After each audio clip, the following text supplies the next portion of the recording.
And thou shalt love the Lord thy God with all thy heart, and with all thy soul, and with all thy mind, and with all thy strength. This is the first commandment. Sometimes the simplest instructions are the hardest ones to follow, not because they're complicated, but because they're comprehensive. When Yeshua was asked about the greatest commandment, he could have pointed to any number of things. He could have started talking about religious duties, traditions, sacrifices, or rituals. Instead, he talked about love. Not partial love, not occasional love, not leftover love after everything else in life has received our attention.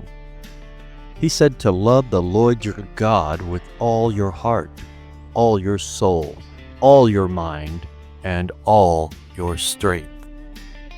That's every part of who we are. The heart speaks to our affections, the things that we treasure and desire. The soul points to the deepest part of our being. The mind includes our thoughts, our attention, and the things we spend our time considering. And strength speaks to our actions, our effort, and the way that we spend our energy. Taken together, Yeshua is describing something much bigger than simply believing certain things about God.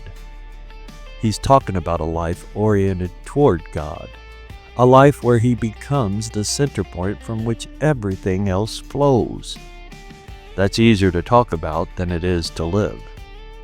Most believers don't wake up in the morning and decide they want to drift away from God. Life just has a way of scattering our attention. There's work to do, bills to pay, projects to finish, family responsibilities, unexpected problems, 1,000 little things competing for space in our minds. And before long, we can find ourselves thinking about almost everything except the one who gave us another day to live. A bicycle ride offers a simple picture of this. When you're riding, your focus matters. If your attention is constantly jumping from one thing to another, the ride gets shaky. You start wandering off your line without even realizing it. But when your eyes are fixed where they should be, everything becomes steadier. Not perfect, just steadier. I think something similar happens in our walk with God. The more our hearts, minds, and attention are directed towards Him, the more everything else begins to find its proper place. Now, that doesn't mean that life suddenly just becomes easy. It doesn't mean that problems disappear. It means we stop asking lesser things to carry the weight that only God was meant to carry. A career can be important, but it cannot bear the weight of being our ultimate purpose. Money can be useful, but it makes a terrible god. Relationships are gifts, but they were never designed to occupy the throne of our hearts. Only God, the Most High, belongs there. And that's really what this commandment is getting at.